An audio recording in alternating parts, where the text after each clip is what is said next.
What's up, my friends in the film fandom, wherever you may be and however you may be watching? Thank you so much for giving us your time on this very hot afternoon where I'm at. I don't know what it's like down in the border state of Texas, but man, around here, it has been some kind of bullshit. Let me tell you that right now. What's going on, my man Tex? Jeremy unable to be with us tonight because he had some stuff going on, but me and Tex, I think, can handle this. Talking about one of the great movie monsters, one of the great movie franchises, really of all times. I mean, if you got to rank the top 5 movie franchises, I mean, this has got to be top 3 if you're actually paying attention and, not just crunching box office numbers, just talking about cultural significance. But my man with me tonight, the Shape Below the Star State, my man Tex. What's up, brother? This movie's so good, I didn't mind reading while I watched it. That's how good this movie is if it tells you anything. I watched the American dub version. I hate reading movies. Did you? No, say I can't do that. I'll take that back. I've seen the American dub Godzillas, but for me, I like the original intent, if you will. I like the and then they say 3 words. I like that when I watch a Godzilla. So I've seen it in black and white. I mean, I saw this in theaters, so yeah, I dig this movie. Been looking forward to talking about it. Yeah, let's get right down to what we're here to talk about today. And that, of course, is Godzilla Minus One. It is a 2023 Japanese epic kaiju film written, directed, and with visual effects by Takashi Yamazaki, produced by Toho Studios and Robot Communications, distributed by Toho. It is the 37th film in the Godzilla franchise, Toho's 33rd Godzilla film, and the 5th film in the franchise's Reiwa era. I think I pronounced that right. Principal photography was postponed due to COVID-19 pandemic, like it was for many movies, leaving Yamazaki 3 years to write the script, which draws inspiration from previous Godzilla movies and the works of Hayao Miyazaki and Steven Spielberg. There was definitely some Steven Spielberg influence in this. Godzilla Minus One. We're going to fuck some names up on this review. Just know that ahead of time. I didn't even try the cast names. It would have taken me a month to get through that. Godzilla Minus One premiered at the Shinjuku Toho building on October 18th of 2023, and was released in Japan on November 3rd to celebrate the franchise's 70th anniversary.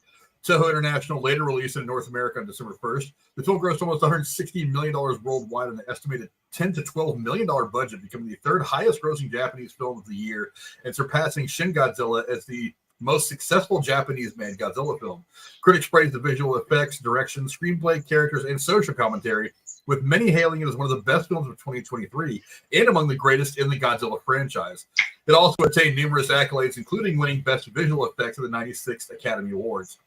On Rotten Tomatoes, 98% of 194 critics' reviews were positive, with an average rating of 8.4 out of 10. The website's consensus review reads, quote, "With engaging human stories anchoring the action, Godzilla Minus One is one kaiju movie that remains truly compelling between the scenes of mass destruction." That's a pretty fitting consensus review to my mind. I don't know, Tex, give me some of your quick thoughts on Godzilla Minus One. Yeah, I've talked about how I got into Godzilla fandom back in the Monster Vision days, back on TNT in the 90s, and I've been a fan ever since, and I really enjoy this movie. This is a callback to so many of the original films, the intent, the style, the music. It goes back to a comfy place. I mean, hell, like you said a minute ago, there's 37 films deep into this, and Hollywood shouldn't be embarrassed. I've seen anywhere from 10 to 15 million what they spent on this movie. This thing looks better than any movie I've seen in the last 5 years. I mean, this is ridiculous. On that low of a budget, what they can produce. And, this movie's a war movie. It's a post-apocalypse. It's a horror film. It's a family drama. It's literally got something it's a love story film. It's got something for everybody in this movie. And it's, hell, I was reading on Twitter the other day, this film was like over in Japan, it was in theater for like 230 something days. Like, that's crazy. So, hey, you know what? It just shows you cinema's not dead. Good films still can be made. So that gives us hope. Yeah, when you get to franchises like this, especially when there's been so many offshoots made, like the Godzilla and Godzilla versus Kong we've gotten in the last 10 or 12 years, the American versions, the 1990 whatever version with Matthew Broderick, which is not good, but I admit it's a guilty pleasure movie of mine. That's a rough one. That one's bad.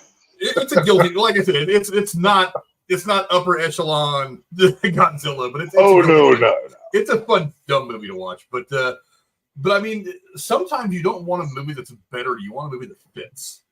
You know what I mean? Mm-hmm. It's like I could do a lot. I could add a lot of bells and whistles to Godzilla, but it's created such a niche for itself in cinema that if you try to get too bold with it or try to add too much stuff, it ends up kind of outgrowing the thing that it's supposed to be. So what you want is a movie that just fits. One of the things I noticed about this movie is I felt like I was watching one of the old 50s and 60s Godzilla movies, which are the Godzilla movies. That's why you should watch this in black and white. It makes it even better. And those movies are some of the movies that made me a cinema fan and made me love movies as a whole. So as I was watching this movie, I'm like, this movie just feels good. I mean, yeah, there's destruction and there's the special effects stuff and there's the great story and the good dialogue, but I'm like, this movie is what it's supposed to be. It's not reaching for some big thing. It's not trying to grow outside its own boundaries. It's a good Godzilla movie that needed to be what it was. They didn't try to make it too much. And sometimes that's what you got to do. You got to stay in your box to make the best movie you can make. If they would have done anything bigger with this movie, they probably would have taken a lot away from it. They would have had to have taken a bit of dialogue, had to have taken one of these more emotional scenes, and it would have lessened the movie to try to make it bigger, try to make it more what we're used to seeing today with Marvel, DC, Star Wars, all this other stuff that's really grand in scale. Sometimes you don't need the grand scale. You just need something that fits in the franchise. And this movie does that. I was watching this, like I said, and I thought to myself, I feel like I'm watching one of the old 50s or 60s Godzilla movies when I'm 8 or 9 years old again. This movie really was that good.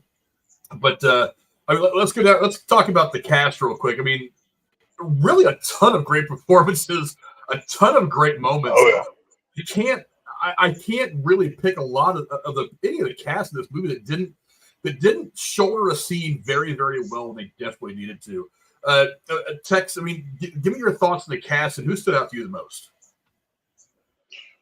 Well, I'm not going to sit here and lie and I can tell you, I've seen this guy in XYZ films, because I'll be honest with you, I don't know any of these people. But that doesn't mean I don't know good acting when I see it.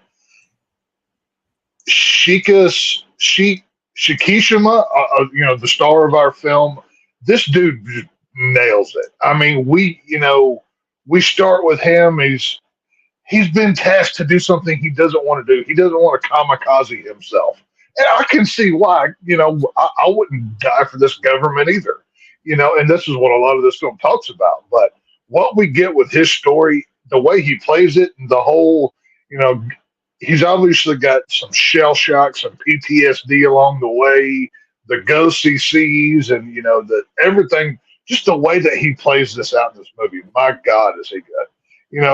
My war is not over yet. And I love how they use Godzilla as the symbolic devil in his war that's not over yet whenever he caused those men to die, which leads me to my favorite dude in this entire film, and that's the mechanic, Tachibana. I wrote his name down as Muna, and I'm butchering these names, so apologies ahead of time. Munetaka Aoki is, I probably said that wrong, but either way, Tachibana, the mechanic. It sounds about right. Tachibana, he starts out very, like right there when we first see him, he's just a guy. He goes, I'm like, he saw what Shikishima was doing. He knew his plane was running fine. He's a mechanic. He knew what was up. But, he was smart. He didn't really call out his bullshit. But, as the events happen, we see a Godzilla quickly in this movie, by the way. That's normally not a thing. I like how they did that. But all his friends get killed, and of course, Shikishima, even if he had got to his gun and pulled the trigger, it wouldn't have killed Godzilla. We know that, but we're movies fans watching it from the outside. Tachibana holds this guy responsible, but the character development, once we get to the end of the film and he's building the new plane and he sees Shikishama held on to those men's photos and everything else. I like that rapport that they built with him. We didn't get much with Tachibana, but I really liked this dude. He was my go-to for sure. Yeah, he was that one character that kind of you know that he's there in the peripheral for most of the movie, and he comes in when he's necessary. He doesn't come in. He doesn't steal too much screen time. It's like when his character is needed, he comes in, and it really was kind of one of those characters. Like I said, I can't knock any of their performances in this entire movie. I mean, not one person was needless. Everybody in this movie carried something. The one who stands out to me is the girl Minani Hamabi. God, I'm terrible with some of these names, but we're going to need a Google Translator for this. I know. I'm going to need help with these next time I do a Godzilla movie or anything based in Asia. But my name is Gilbert, one of the most easy names to pronounce when you're. But I mean, there was so much back and forth emotion between the two main characters, and usually in movies like this, romances get on my nerves. They tend to take away from what's happening in the story. They tend to bog some stories down. This didn't. This was one of the times where I was like, hey, I'm kind of getting attached to these characters. I thought it was funny because like in the very beginning of the movie, she just walks up and hands this baby to him and walks off, and he's like, what the hell? He's like, right. Well, as anybody else in that situation would say as well, yeah. And one thing to remember about this movie is it wasn't set in modern day like the Godzilla movies we're getting now with Monarch and all that stuff. It's like this was set back in the late 40s when Japan. Yeah, this was literally right after. Yeah, after we dropped the A-bomb. I mean, so this is essentially a period piece. So it's not like you can just get on a cell phone and call Child Protective Services and say this chick is handing a baby and it's like, oh, I mean, everybody in Japan at this point was trying to pick up the pieces, not just of literally of the rubble and stuff, but like of lives. And that's one of the things that really drives a lot of the stuff surrounding this movie. It drives the background action. And so just like the funny way that they meet, that was kind of serendipitous. It had a little bit of a rom-com touch to it for a minute. And then watching them I thought it was kind of odd. It's like I'm sitting here watching the movie and it's just like time goes on and she's still there. And I'm like, I'm wondering why he's like not making her leave. Because he could have at some point been like, look, we're starting to get the rubble cleaned up. There's ways that you can go start your life now. Go start your life. I just want to be here and seethe in my anger and disappointment in myself or my actions, but it just kind of never really got to that point. And then when they're all sitting there at dinner, and he calls her his wife, his wife or whatever. He goes, "Oh, that's not my wife." He's like, "What are you talking about?" It's like everybody just. His friend's like, "Why have you not married this girl?" Yeah. They call him up for his shit. Well, that's what's so funny with it. With that relationship is like. He wants the relationship, like he fulfills the duties that a husband and father would have, but he doesn't want the title. He clearly states, "Don't call me dad." Like openly says it. "Oh, I'm not a husband. I'm not your husband." Whatever. So I mean, that's the whole part of his character throughout this entire film is he's always shaking the responsibilities while his honor makes him fulfill them, which I found very interesting. It was interesting. It's like dealing with the shell shock, the PTSD, the battle fatigue, whatever you want to call it. It's like he has that one scene where he looks at the little thing that he has set up for his parents, and he's just like, am I allowed to dream again? And I was thinking to myself, I'm like, that was such a great moment to kind of express what war does to the human psyche. It's like not just the whole idea of like he experienced war. He was supposed to be a kamikaze pilot. He didn't do his duty. He didn't die in the war. Right. And so he's feeling guilt about not doing that. It's a bit of survivor's guilt probably just on top of all that. Because, I mean, that's something that people have always felt is, why did I survive? Am I worthy? So, I mean, watching him kind of go through all this that was, like I said, it's a Godzilla movie, but it's also a very human story. And that's something that the American Godzilla movies don't really do. They just kind of like we just did Godzilla versus Kong, a month or two ago. Yeah. And we even said it was like, we needed just 2 hours of those two fighting and doing whatever they were going to do. We didn't really need we didn't really need the human characters for this movie. There's stuff in there that was good and it worked, but it's like you could have deleted them from this entire movie, and the movie would have been just as good. It wouldn't have mattered a whole lot. I mean, like I said, it was nice to have that story, but it's like it wasn't necessary for what they wanted the movie to be. This movie is that better balance of human story and the monster that's tearing up Tokyo. That's something that the OG Godzilla movies from the 50s, 60s, and 70s always did. Was they did tell those interpersonal stories woven in with Godzilla swinging his tail and wiping out a 25-story building. That's something that this movie does as well. I thought it was fantastic. But well, that's what you weren't here when we did our top 5 episode, and I had brought up at number 5. I had brought up Godzilla Kong, but this film was my honorable mention, and Cora had asked which one is better, and basically the short answer was, well, they're different kinds of films. If you want to see a Marvel MCU style smash 'em up, go watch Godzilla Kong. If you want to see a traditional, true intent of the character Godzilla film, this is the one you want, because they give you a great human story. They tell you some sort of political message, which Godzilla was created because we dropped the bomb over there, and you get a cool monster fight. So, it works. It's just different kinds of cinema. Which has kind of always been the origin story of Godzilla. I think in every Godzilla movie, even that terrible one that came out in 1996 or whatever, it's like they talk about nuclear testing and stuff like that. So it's kind of always been the origin story of Godzilla. Well, but go back to the origins of the character. That's where it comes from. But But let's talk now about the plot. I mean, again, it's a Godzilla movie. You can't just say it's Godzilla smashing shit up. You have to have some other thing there. And I thought the plot worked out very well. Again, it was something it didn't try to do too much. It didn't try to reinvent the character. It didn't try to reinvent the situation. It is just Godzilla doing what Godzilla does. And I thought that they kept things simple enough that they could expand on it in ways that were intriguing and interesting, if they could really flesh out. What did you think of the plot? Is there anything you would have changed about the plot of the movie? No, I really enjoyed this. This was a very complex story, a very multi-layered, very plot heavy. It's a very dense film to watch, both emotionally. I mean, event wise, there's a lot going on here. Of course, with Shikishima, he's a man without honor. He's a man who broke his word to his nation, his people.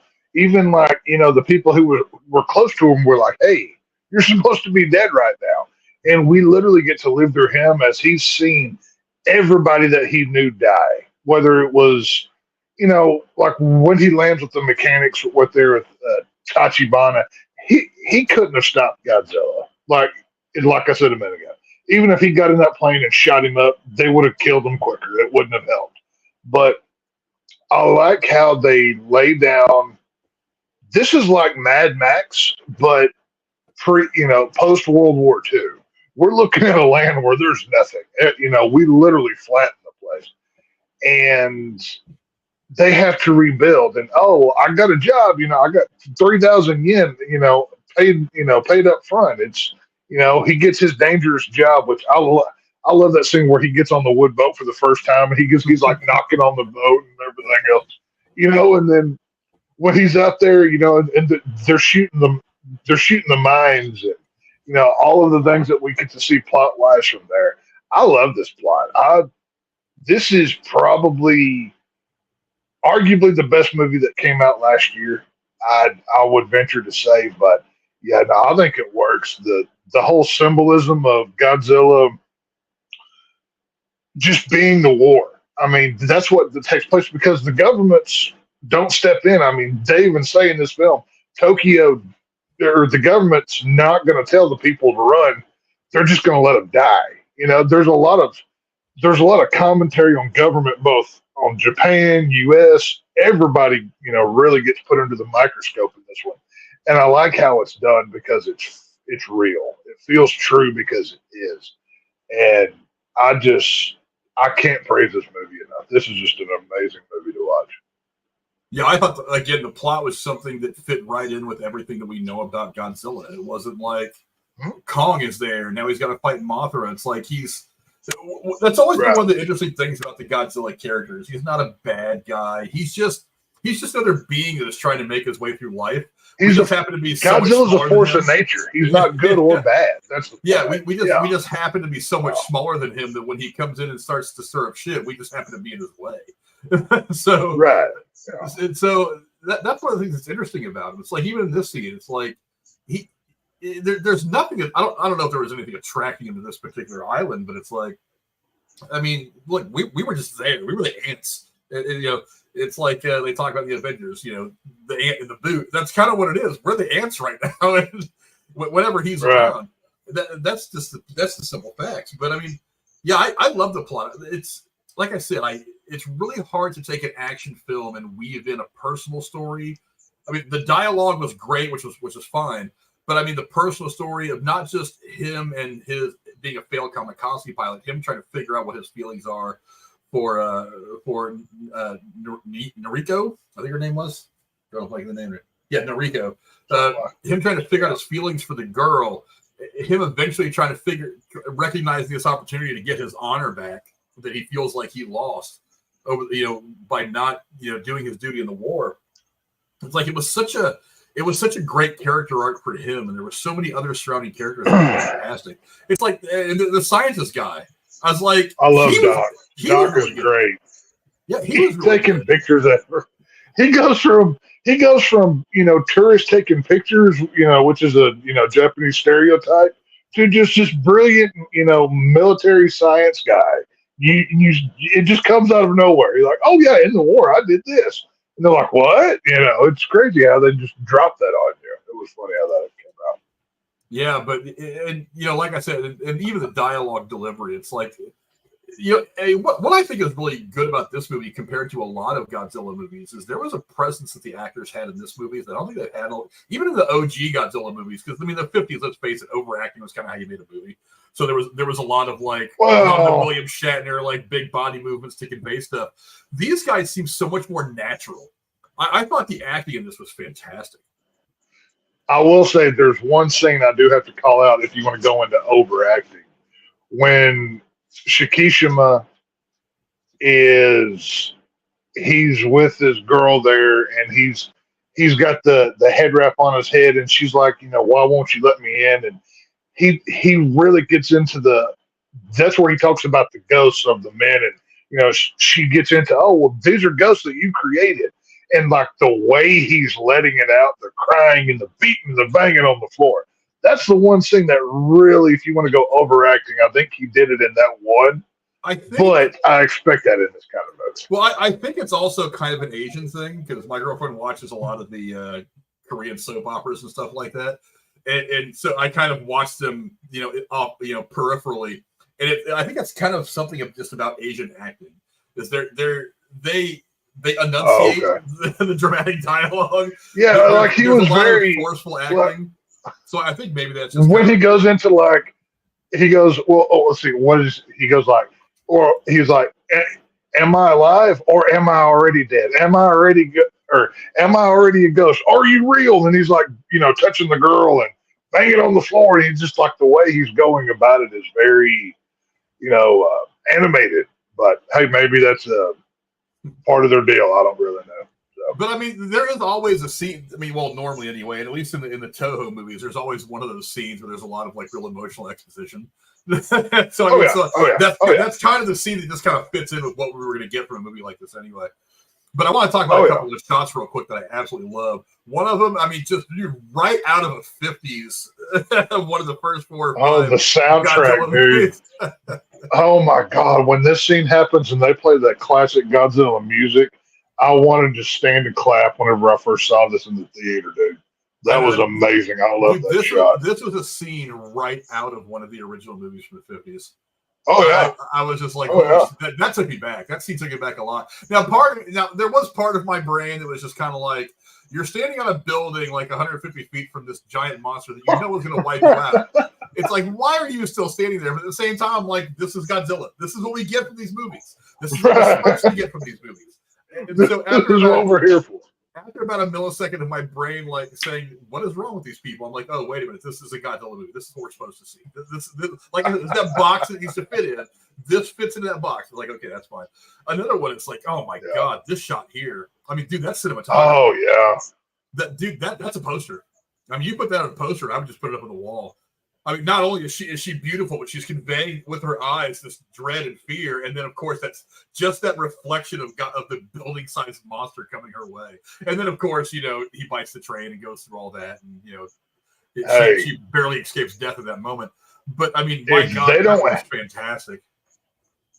If they don't have her on the Japanese gymnastics team in the Olympics doing the single bar, they are missing out, buddy. Because she's got some skills. The way, I mean, a train gets ripped in half, she's basically super glued to the seat.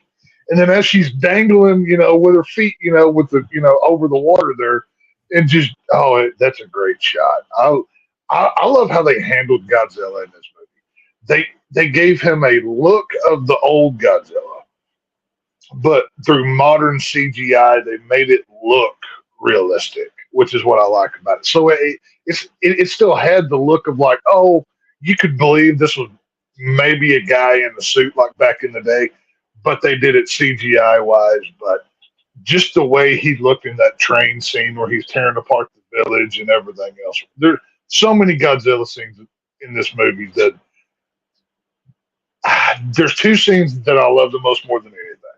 One is when Godzilla's swimming after the wooden boat, and we see just his scales coming out of the water, and like just his nose. Oh, you want to talk about a poster right there? That's a poster. I love that one right there. And then the very first time that we see his nuclear heat breath or whatever, where the scales start to glow blue, and he's hulking up, he's getting angry or whatever. And then the first time it explodes and goes through that ship that's out on the water, like we get like a long version of the shot.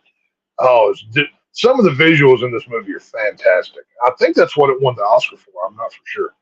But, yeah, it did win the Oscar for visual effects. Yeah, I think it did. Yeah, but this movie's got some fantastic visuals in it. I mean, for them to have such a low budget, they put it to work here. And this goes to show you when you have a director that's also the VFX guy, that's a good decision. Like they're invested on multiple levels and they have the skill to bring that forth. So it's a lot of fun. Yeah, I especially love this shot too because it's so hard to make an explosion, especially a big explosion that's nuclear that looks like this. But I mean, that's right. In the aftermath, the shockwave and everything that happens in this moment was also pretty great. One of my favorite shots of this entire movie, though, is I looked at this and I was like, Godzilla looks insane. I mean, Godzilla, this is like a cross between Godzilla with like the Joker's eyes. I was like, wow. I was like, that's the point right there where I'm like, I'm just going to stop fighting, let him eat me. I can't deal with that. that's more than I can handle. But I looked at those eyes and I was like, good God, because there's a big difference between his eyes in that shot and his eyes. Where's the picture I just had? When he's right here, he's just like, because there he's he's skulking, he's focused. He's stalking, yeah. But right here, he's like, I'm going mad and I'm going to kill everything I see. The intent is clear between these two shots.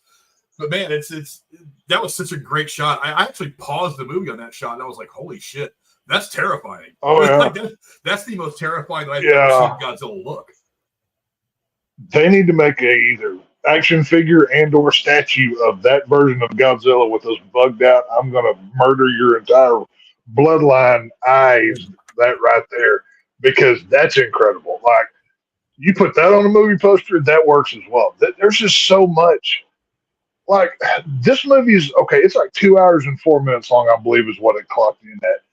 And you're entertained the entire time, whether it's the human story. You're especially entertained with the Godzilla stuff. The visuals in this movie are fantastic. Even when you're in little villages or whatever, there's so much little minute detail of stuff that catches your eye that it's a constant visual just pleasure to take in, because you're never bored on the screen. Even maybe in the times where they're talking about the emotional stuff, yeah, that's not what I liked as well as the other stuff. But I really enjoyed this film. There's so many good visual things to look at.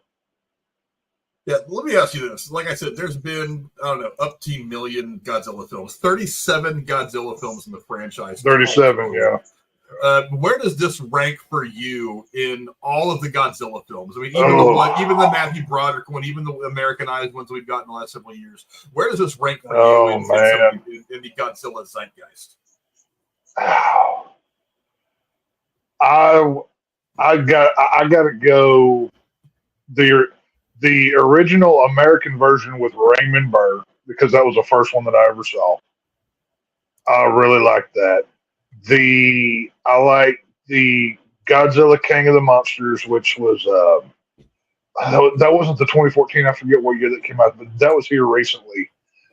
This one would be, and then this one would be my top three. Now, put those in order. I don't know, dude. Overall quality, I could make a case that this may be the best Godzilla movie that we've ever seen. And I've seen the majority of them.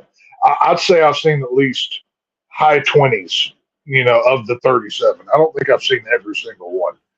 But I'd say, yeah, the original with Raymond Burr, Godzilla King of the Monsters, and then this one would be my top three. I don't know that I could possibly rank all 37 of them. I couldn't either. I'm sure I've seen them all at least once. I guarantee, though, it's been a long time since I've watched a lot of the older ones. But I mean, I remember what it felt like. I think I've seen a couple of 50 ones I've seen in the last couple of years. But I mean, this, like I said, I put it up there with the original from the first 10, 12 movies. I put this movie up there. Like I said, it feels a certain way to watch this movie. That it doesn't feel like it to watch Godzilla versus Kong or Godzilla whatever one that came out. Well, when you're watching Godzilla versus Kong, you're watching a cartoon. You're not watching a Godzilla movie. That's the whole thing. You're watching. It's all style. It's a different kind. Yeah, it's all style and no substance. The Toho movies are a better balance of style and substance. You get both. Right. Well, so it's tearing up a city, and you get the human stories. Toho Studios still. They don't prescribe to this Western filmmaking like we do over here. The way they make film is very different. I mean, it's a complete different process over there. That's why it stands out so much. But I mean, that's why you can tell. I forget which Godzilla it was, but after the Godzilla with Matthew Broderick came out, Toho was pissed about that movie. By the way, they're like, "What the fuck did you do to Godzilla?" Like, my God. So they made a Godzilla movie afterwards and had their Godzilla kill that Godzilla. Like, I can't remember which one it was, but I'll have to find it. It was like, Toho was not happy with what they did. Yeah, look who made it. It was the same guys that made Independence Day. So it was a lot of like style, like I said, style. Right? Yeah. There was a little bit of character in there, but I'm like, think of it this way. Oh yeah. Think of it this way. Most of that cast was made up of the voice cast of The Simpsons. That's what they did with it. Oh, yeah. That's what they did with it. Right. Nancy Cartwright and all these guys, they were all The Simpsons. So they were making a live action cartoon of a movie to begin with. Oh yeah. But I mean, obviously, let's break down the ending a little bit. Obviously, they do have the final showdown. One of the most amazing scenes was when they actually do it and they basically blow Godzilla's head apart, which was wild. But the ending of the film. Let's talk about the ending of the fight with Godzilla first. Did you like the way that it ended when they dealt with Godzilla? Or was there anything you'd have done differently? Well, a lot of this ending kind of calls back to some of the original films with sinking him in the ocean and taking away his oxygen and all this other kind of stuff. So I do like the callbacks to the originals, but I like how obviously they were. I mean, at that point in the movie, it was 1947, I believe it was. So they didn't have like modern technology. So I like that they used time period piece equipment that they would have had to do this. Oh, well, here was this warplane we were just testing out with the tail fin and blah, blah, blah, and whatever. And they're just using Freon, and they're using simple, basic stuff. They're going to take 2 warships and, wrap up Godzilla and sink him down to the ocean, which that whole buildup is so cool. If that setup doesn't get your heart pumping, I don't know what to tell you. But it's I like how they executed it. It was simple, but it fit the motif that it needed to be. And yes, of course, this Godzilla can regenerate, which to my knowledge, I can't remember Godzilla ever having that power. Like, I think that's new. But, that just builds up to Godzilla minus 2.0. Maybe if we get one of those in the future or something. Which, once again, the way that movie ends, when we see his floating corpse, and with that dun dun, we see his head, regrowing itself. I thought that was a lot of fun. But one thing I do have to call out, when when the plane is finally done, and Tachibana calls him back, and he's showing him, okay, here's the bomb safety, blah blah blah, and he said, "There's one more thing." They pulled away. I said, he's gonna tell him there's an ejector seat. I called that the first time I saw. I knew that crap was happening. That was they don't really, like it wasn't like secret of the year. I knew that was going to be the thing that he said. Well, because the reason they do that though is because they needed to set up that cutscene where they go back for a minute and he had that conversation. Yeah, no, of course. Like, I want you to live through this. You get over this shit. I'm passing you to get past it. I want you. You need to live through this.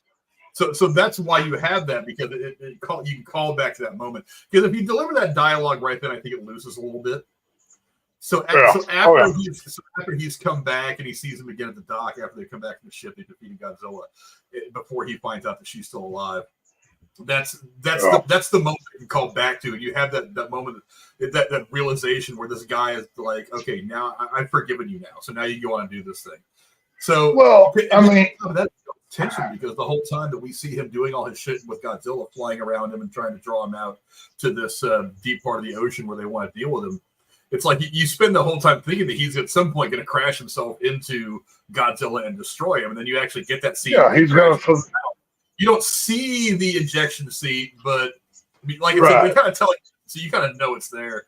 Well, but, know it's coming, and that's the thing. See, I don't think that the Tachibana character forgives him until he sees 2 things: A, his commitment to knowing he's going to die, and B, when he pulls out that little booklet that he has in his shirt pocket or whatever, and it's got the picture that the kid drew and all of those other photos from the guys. When those 2 things happen, I think Tachibana says, okay, now I can forgive you. You've lived a life worth living, basically. So he kind of gets rid of his shame, if you will. So I dig that. Yeah, he was trying to tell him that he didn't have to die to get his honor back, that he felt like going down this path, he had already gotten his honor back. So he didn't need to actually die during this mission. The other thing I really love is, I love that final scene. I mean, it was so beautifully shot. I love the tones of it all. The look on the way he acted with his face when he walks in there and sees her still alive. He walks in with the kid, and then when she looks at him and says, "Beautiful line delivery, by the way. Is your war finally over?" I was just like, "Damn, that's an emotional line delivery right there." And I'm sure it probably was different because I was watching the dub version and not hearing her speak. But man, it was such a great ending to the movie. It was from the excitement and everything that we get from fighting a monster and the flying sequences and all that stuff, to that emotional uplifting that happens right in the last 10 seconds of the movie. That was a perfect way to end the movie. It was fantastic. I mean, I know you don't get it. You don't like the emotions of movies the way that I do. Not all the time, anyway. Yeah. But I mean, was that a good end, or would you have just rather they celebrated over Godzilla's corpse? Well, there was so much emotion. This plot has so much emotion in the middle of it that if you don't pay it off at the end, it's not going to feel complete. So that was needed because you can't say, or you can't have Shikishama say, "My war's not over yet," without having him say, "Now my war is done." Like it's like the whole thing of, I forget what it's called, but like if if you show a weapon in the second act of a film, by the third act you have to use it. Basically, we need that kind of payoff.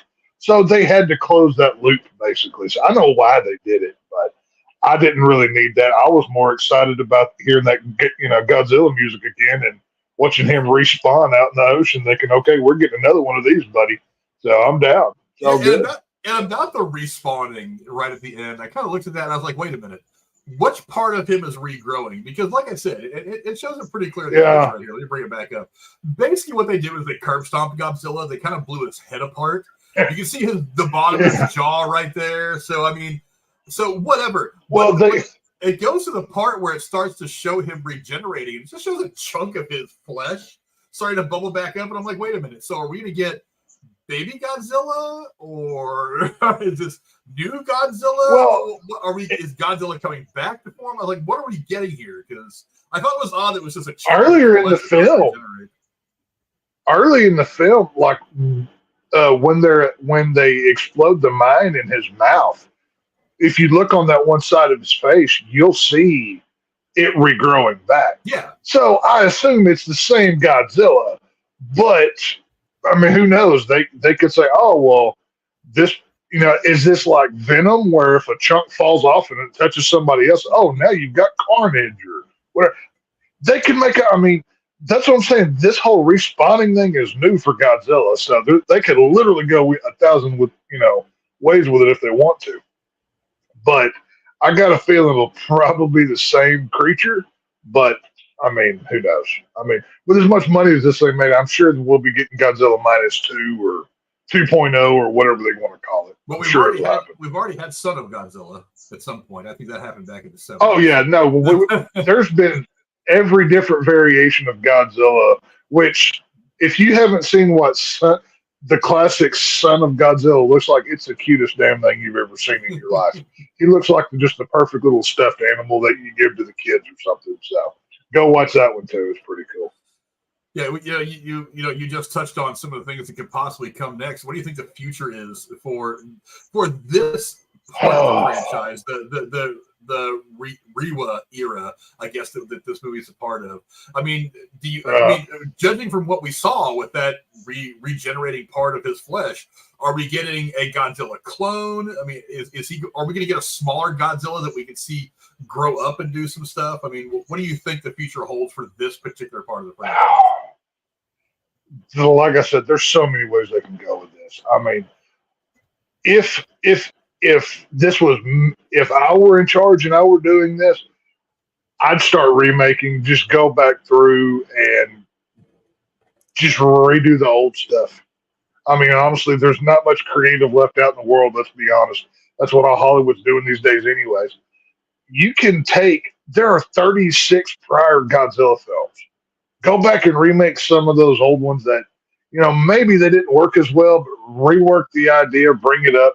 There's hundreds of different kaijus from Rodan, Ghidorah, Mothra. There's so many monsters they can bring into this thing.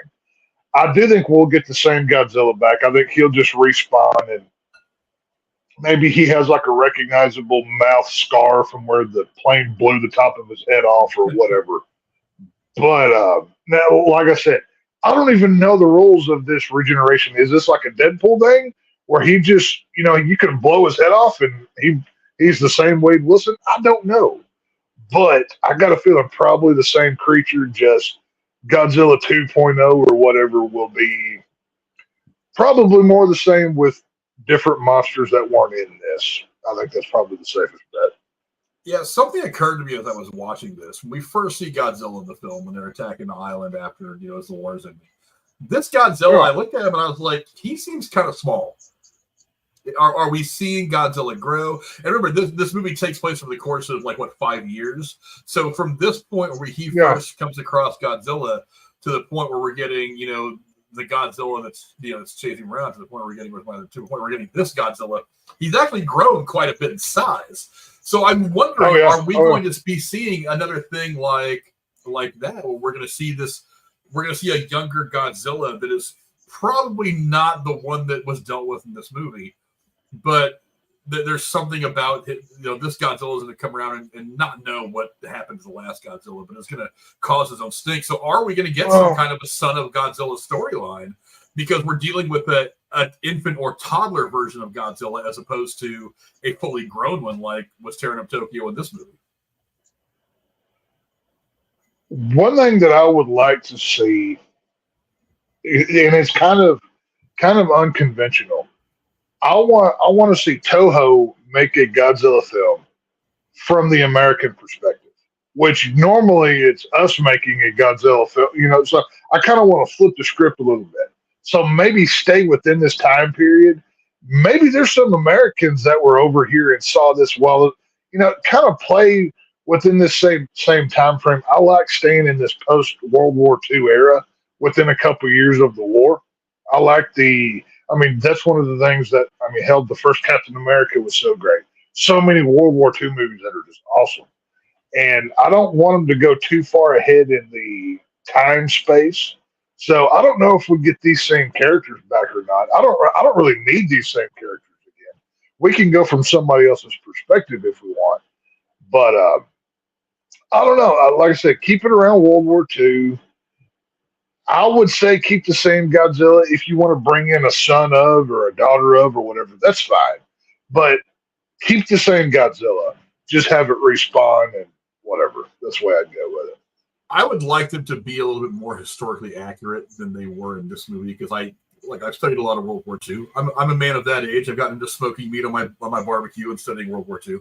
But there was a heavy American presence in Japan after World War II, and for no other reason to study the effect of the atomic bombs. We were there almost immediately after the war ended just to study that. Right. To say nothing else of helping to rebuild Japan and trying to make them our allies after such a brutal war. So I was kind of miffed at the idea in this movie of them saying we don't want to. Or like the Americans and the Russians don't want any part of this because they have their own Cold War thing that's brewing. And I'm like, well, the Americans were already there. It's not like they were like, we're not going to send anybody out there. It's like there was already a very heavy military presence there doing a lot of things. So it's like they would have had a choice to get involved. There would have been a lot of American military already there in Tokyo, in the waters around Japan. They probably would have gotten mixed up with this whether they wanted to or not. So part of it is just kind of like, why didn't they? Because I really don't want to see anything from the American perspective. That's what we're getting in these other movies that we're getting. Godzilla vs. Kong. We're getting the American perspective in that. So, but what I want to see is I want to see them a little bit more historically accurate, saying, okay, we're going to get at least get the Americans involved because we were already there. There's no way. Now, granted, I'm talking about a movie here, so it's suspension of disbelief. But it's like there's no way this thing could have happened without the Americans, at bare minimum, having somebody there.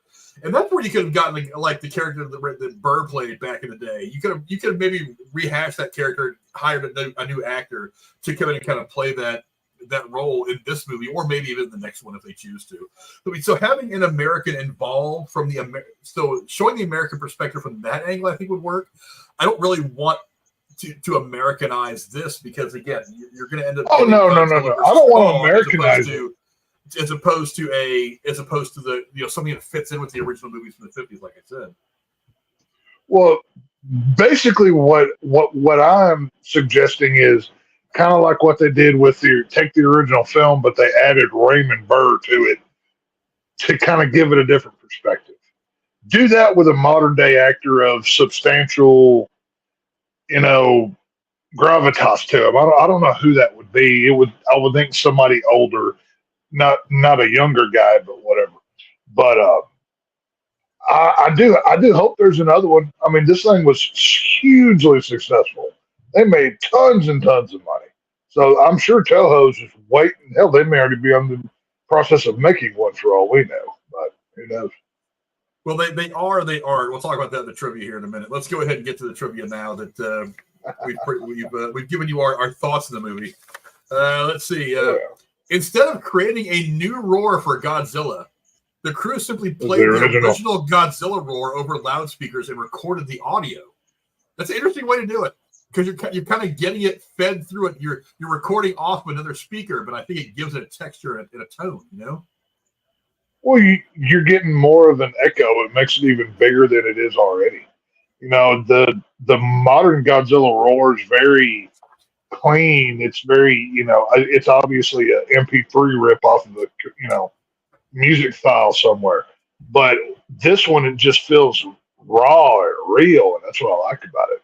Plus, it's the first one. So I dig it.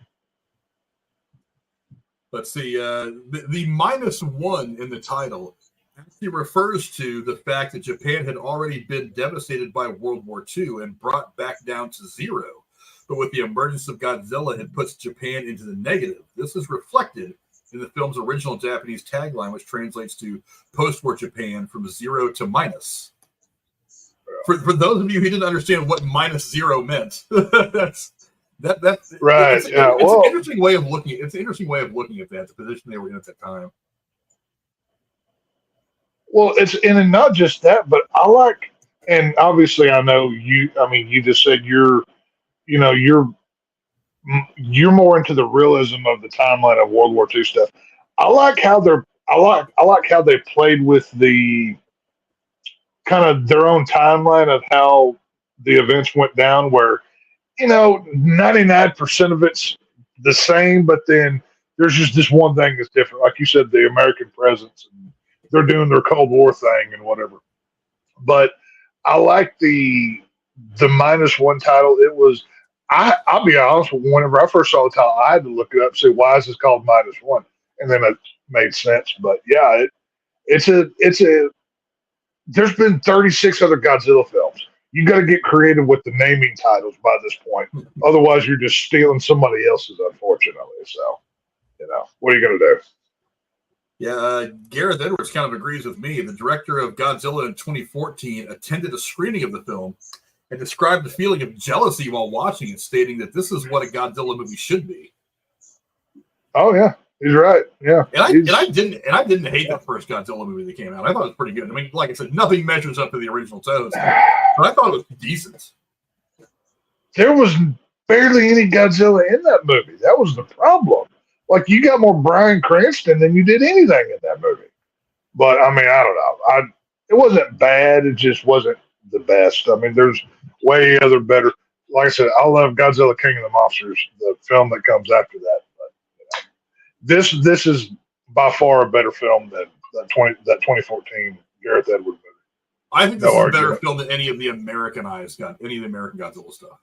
Oh yeah, I think this is. I think it's a better. Now, and as much as I've liked those films, I think this film is just better. I don't give 10s out for movies, but I could give this one a 9.5 without thinking twice. I'll be real honest with you. Like, I feel real comfortable doing that. Let's see. According to director Yamazaki, his Godzilla includes uniquely Japanese aspects, mentioning, quote, "There is a concept in Japan called tatarigami, spirits that bring calamity. There are good gods and there are bad gods. Godzilla is half monster, but is also half god." Yeah. There's an interesting spiritual aspect to how the Japanese creators have put together the character of Godzilla over the years. Godzilla is best, kind of like there are certain characters that are best when they don't really have a drive and they're just a force of nature.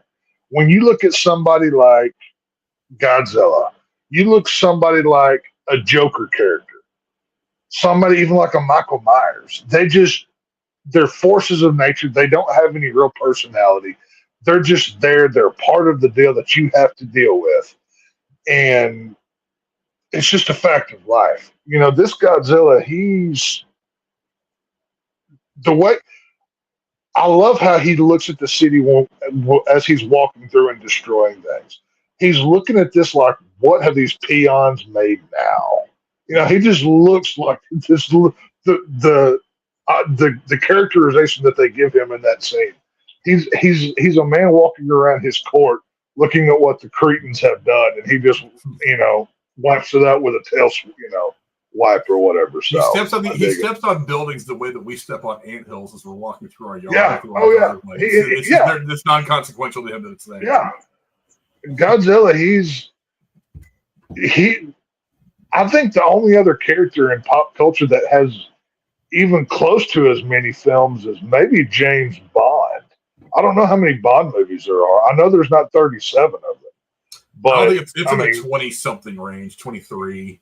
Godzilla's, the first Godzilla was what, 1950 or 51 or something like that? It was 50, right after, 53, something like that. Was it? I know it was in the early 50s. Godzilla's kind of he's a granddaddy of pop culture icons. There's a reason why this dude has lasted as long as he has. And he's such a cool character, man.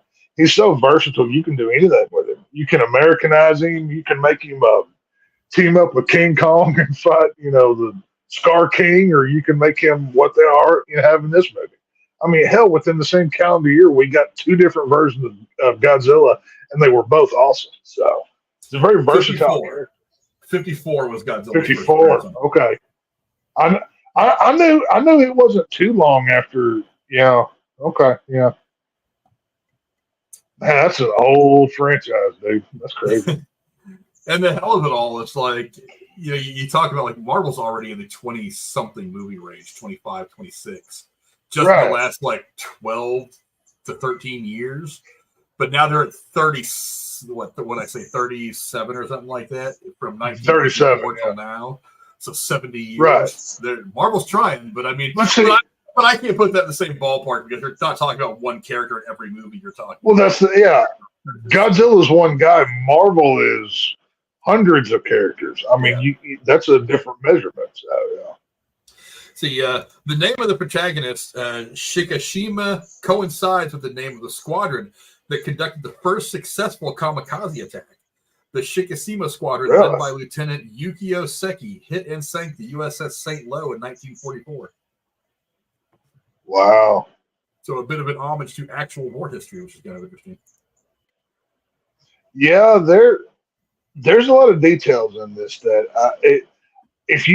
I'm not the biggest World War II buff. I know you are. You could dig through this and find all kinds of little, interesting doodads or whatever along the way. But I'm sure they're there because Toho's a quality studio. I'll say that. Let's see. This is actually the second non-English language film nominated for the Academy Award for Best Visual Effects, after All's Quiet on the Western Front in 2022. However, Godzilla is the first one to actually win an award as a non-English language film. I don't see how you could deny this movie. There's no way you could not give them the visuals in this film, and for the little money that they spent on it too. Hollywood needs to take notes on this thing because this film looks incredible, and it cost a fraction of what most modern movies cost these days. Even if they spent $15 million. What do most action movies over here cost these days with paying unions and this cost and that cost?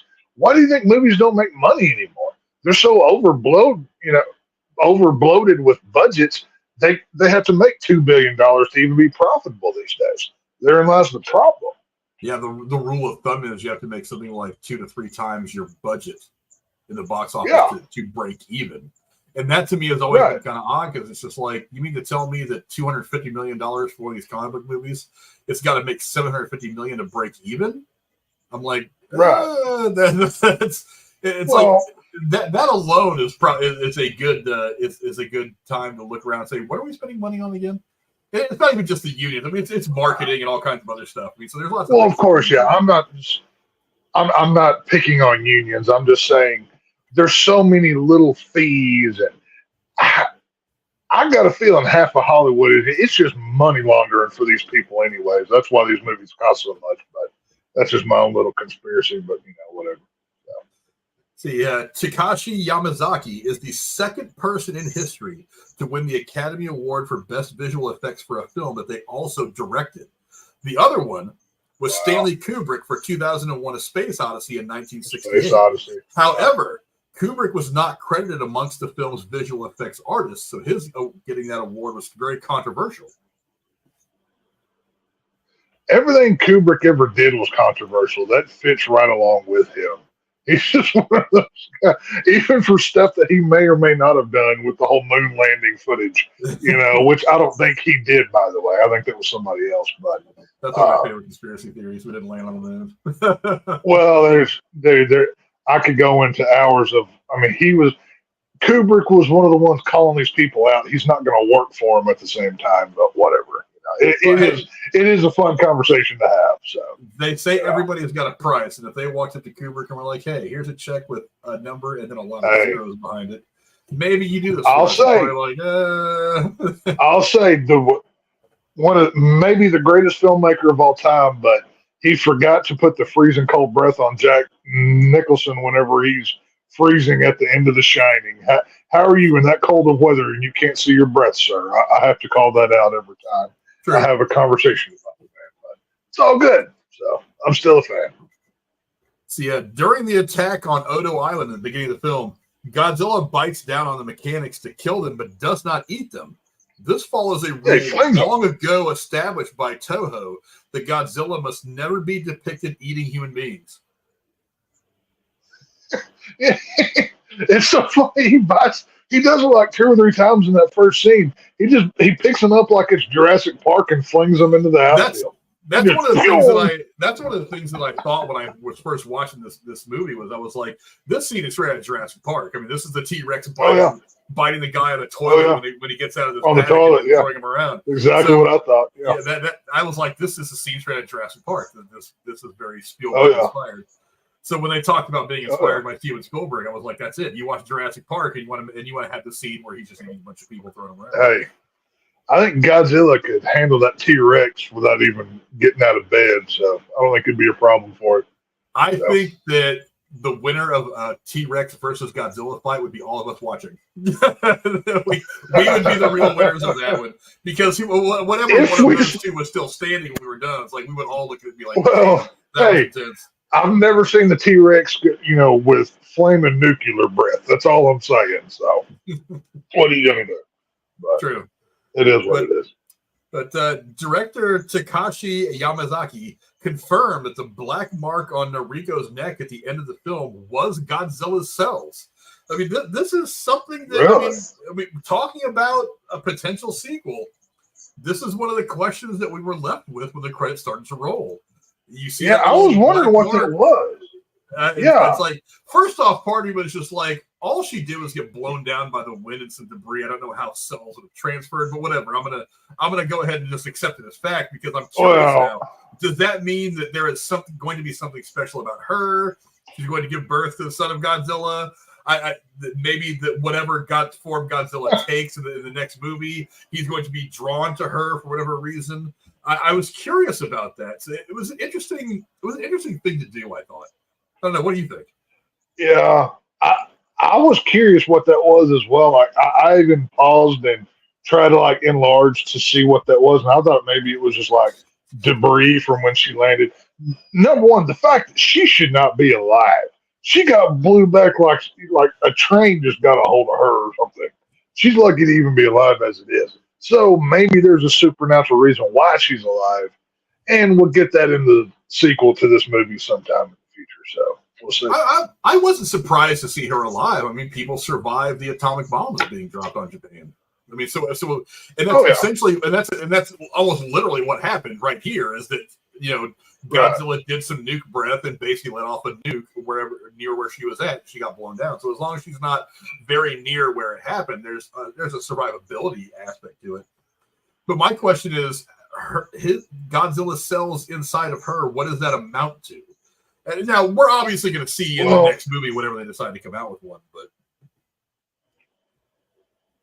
it's going to have an effect. I got a feeling we'll probably see her and Shikishama again. They'll probably be the leads of Godzilla, 2.0, plus 2.0 or plus 1 or whatever they call the sequel, whatever it is.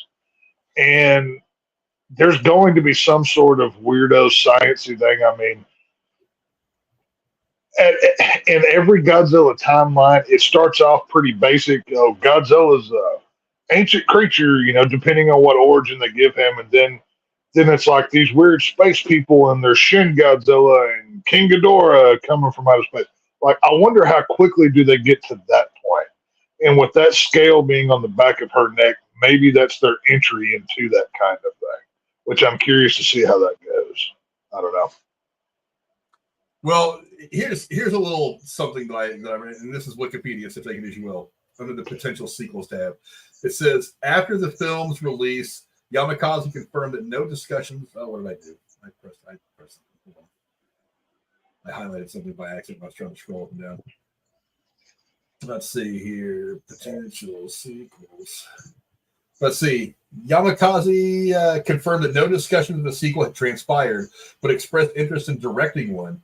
He elaborated that if he were to make a second Godzilla film, he would prefer a direct sequel that would see a continuation of these people's story, which is interesting, and how their lives progressed after the events of Godzilla Minus One. On other occasions, Yamazaki also mentioned that the next film may feature an antagonizing kaiju with Godzilla to battle, and implied that a sequel would explore the curse of Godzilla left behind on Japan, which is also very interesting. Similar to the one left behind by the Tatari Gami in Princess Mononoke from 1997.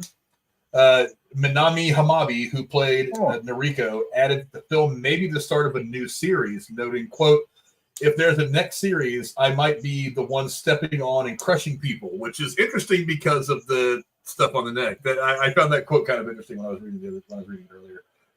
But as of right now, there's nothing planned, greenlit. There's probably a treatment written somewhere, but I can't imagine it's a full script yet. Well, I'm sure somebody's scribbling some notes in the back of a pizza box somewhere, but Not just that, but Warner Brothers and Legendary have already greenlit the sequel to Godzilla X Kong. So we know we're getting a third one of those, which I kind of want that to stay the more Marvel-y superhero type of film. And whatever sequel they do with this, I want it to keep this same tone, because this is traditional Godzilla I grew up watching and loving just like you did. And I don't want them to lose that. So they can bring in other kaijus. I mean, that's part of the story. But keep it in a more grounded, not realistic, of course, but keep it the same kind of feel that this movie had, which is what I hope they would do. We talked a little bit about that ejection seat earlier. The twist with Shakashima ejecting from the plane before crashing into Godzilla's mouth was actually spoiled in this very scene right here. If you can read German, that is. The Shingen's ejection sheet bears a German warning label informing about the mechanism. So if you read German, I don't know if it's visible in this picture, but I remember the scene. I don't remember seeing a sticker or anything exactly, but I thought it was kind of funny that they kind of put it out there for us to read, but just in a different language that we probably aren't aware of. I come from German heritage, but I do not read or speak the language, so I was safe from that spoiler. So we're fine. So.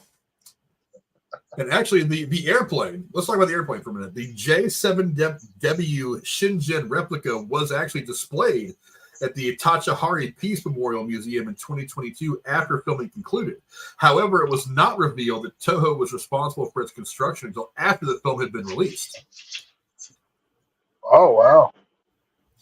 Which is interesting. I figured, look, movie props like that, they're big attention grabbers. I mean, at Pier 39 in San Francisco, down by Fisherman's Wharf, they actually have the submarine that was used in the movie Down Periscope with Kelsey back in the 90s. You can actually go on and take an audio tour of the submarine.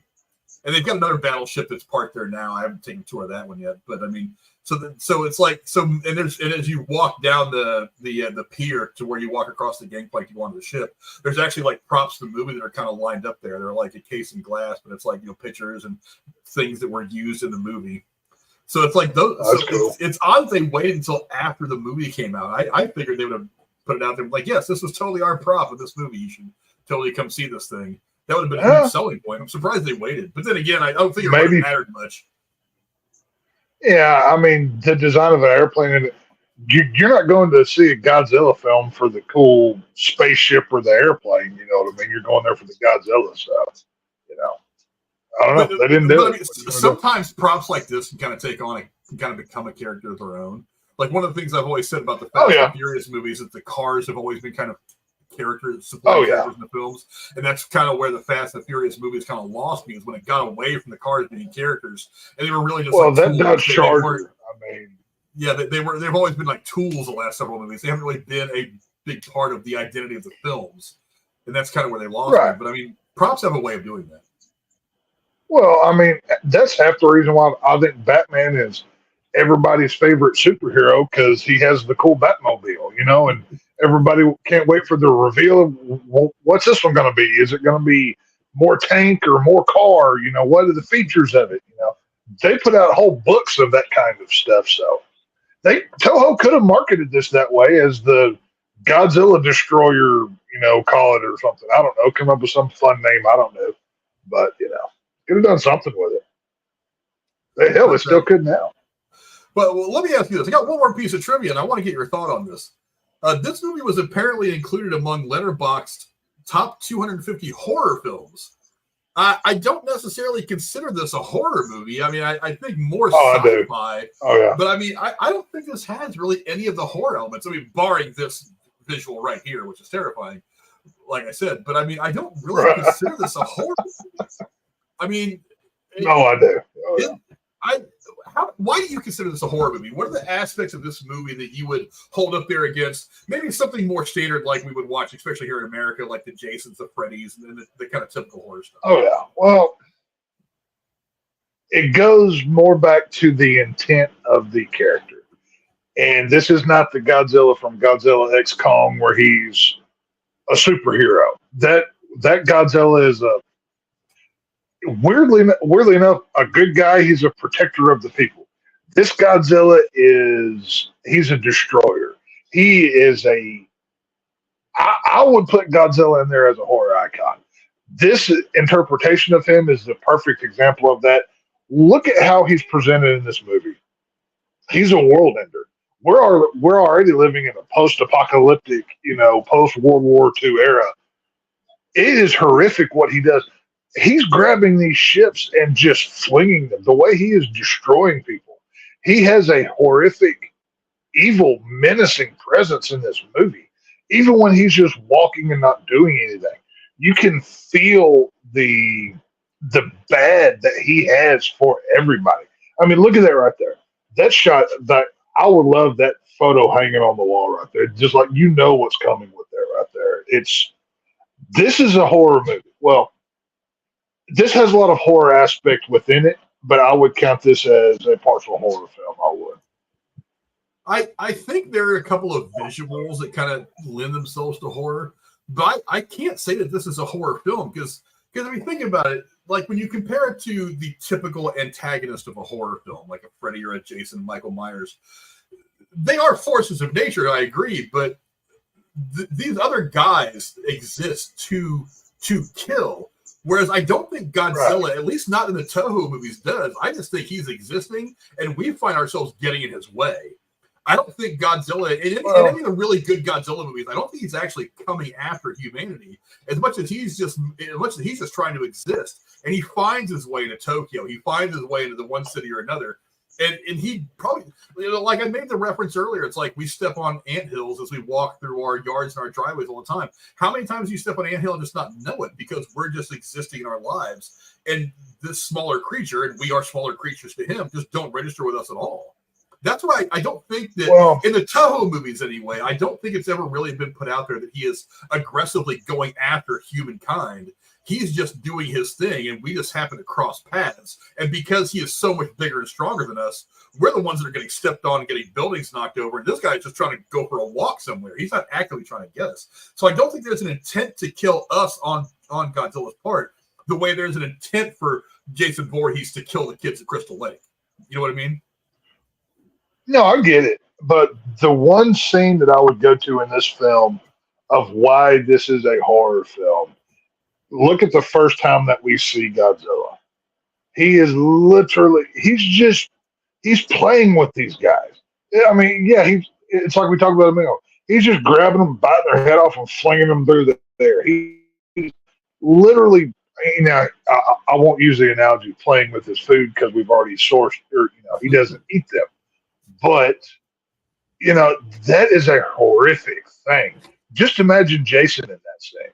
Jason, hell, there's even a campfire right there. You can call that. Jason walks up in a scene of campers, and he is slicing and dicing and doing everything that Mrs. Voorhees' baby boy does so well.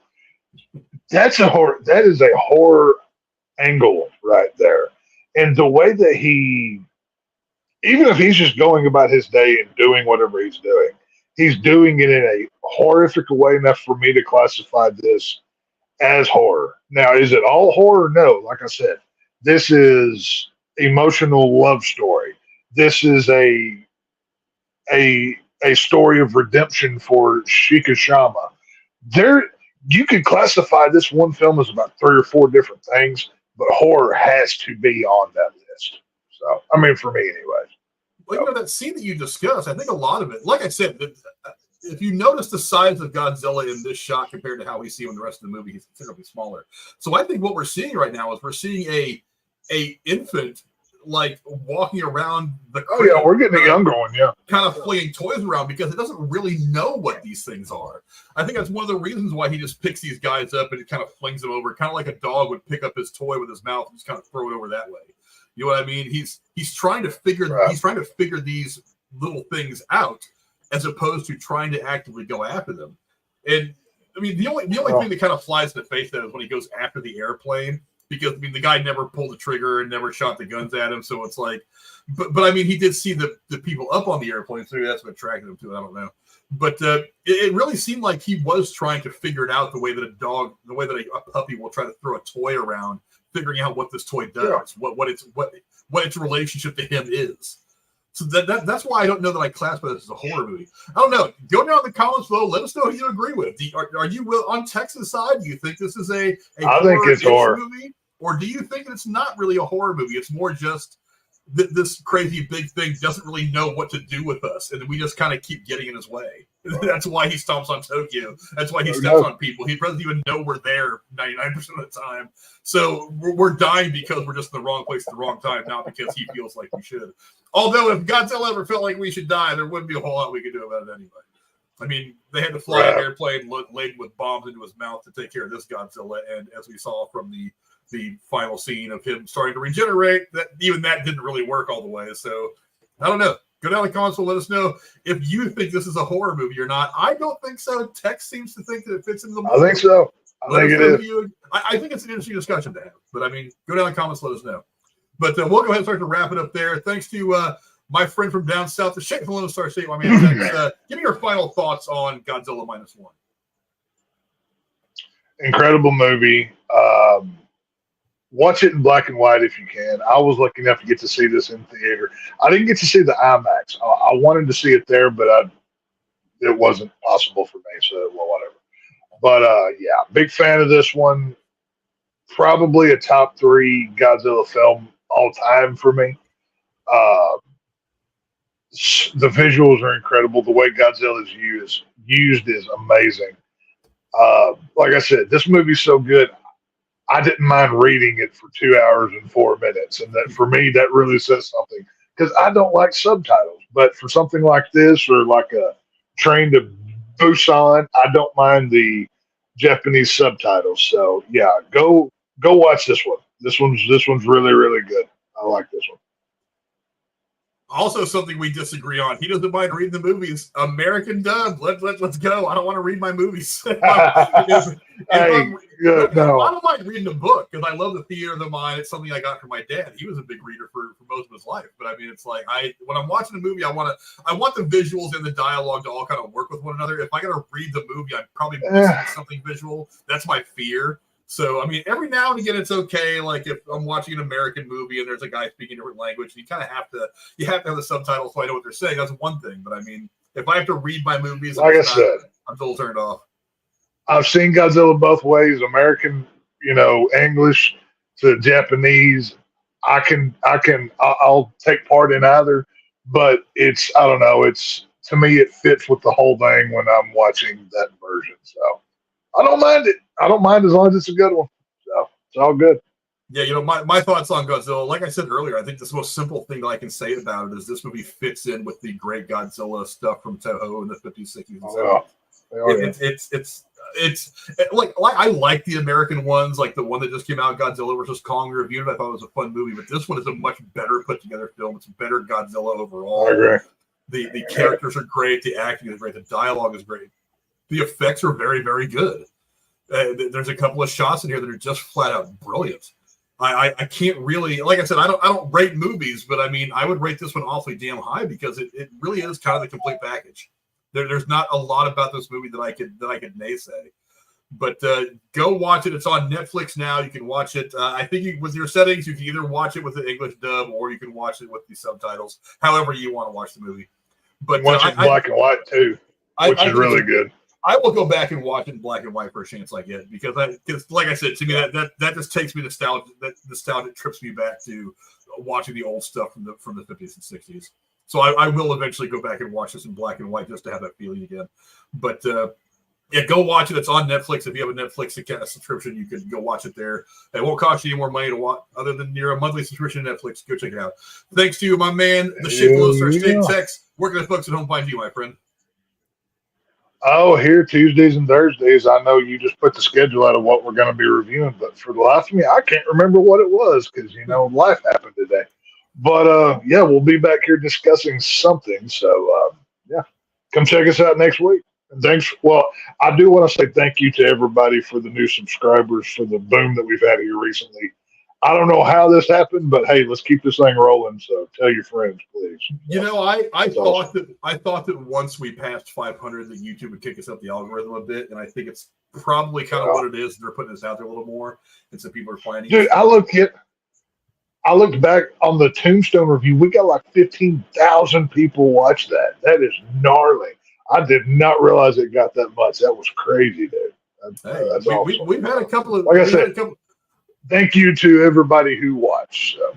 Yeah, as much as I didn't want to do the Cannibal Holocaust review, especially after sitting and watching the movie, that one did well. That review has boomed. That's gotten quite a few views. Yeah, so I'm like, this is one of the reasons why I try to mix it up and do a lot of different things. I never know what people are going to want to see.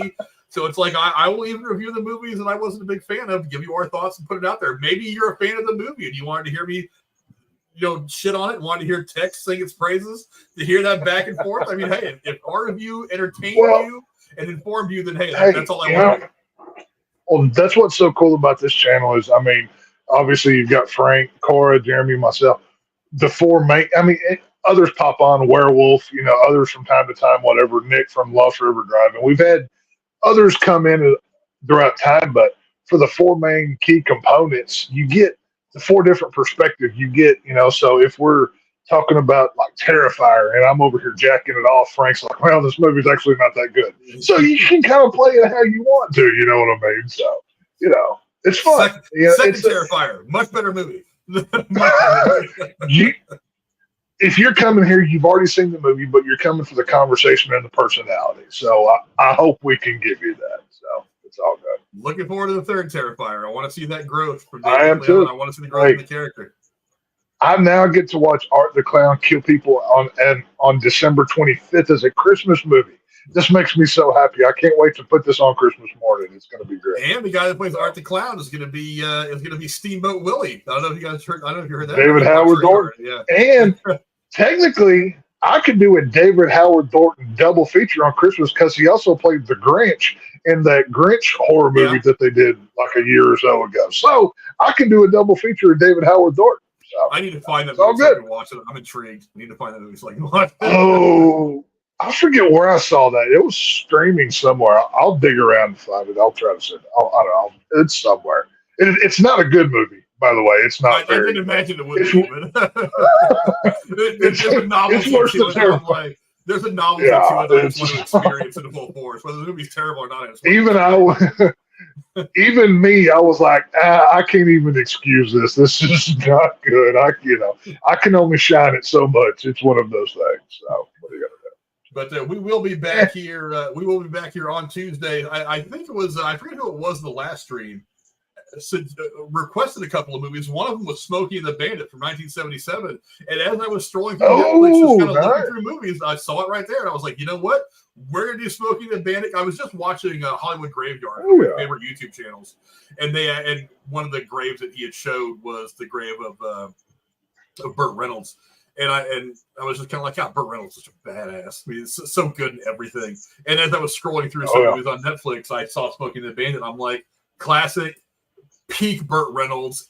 One of the great movies of that era. Let's talk. Let's go ahead and do it since it's there. I love me some Jerry Reed, man. So we're going to do Smokey and the Bandit from 1977 on Tuesday. Come back and hang out with us as we do that. Thanks to my man Tex for being here as always. Jeremy will be back. Hell yeah. He's got a lot going on. So if Jeremy can't make a show, he's got reasons. He's got things to go on. But thanks to all my co-hosts. Thanks to all of you for watching. We'll see you guys on Tuesday for Smoking the Bandit. Until then, adios. Can eat you bitches. You know what have made this movie better? Sam Elliott. Sam Elliott made it better. Yeah. Sam Elliott would just look at Godzilla. Like I can see Sam Elliott standing on the edge of the water, and Godzilla's coming in, and like the wind blows through his mustache, and he's like hellfire, and like planes come in from behind him and blow up Godzilla or something. That'd be kind of doing here, Mr. Monster Man. Like doing bad Sam Elliott. Or bringing Kurt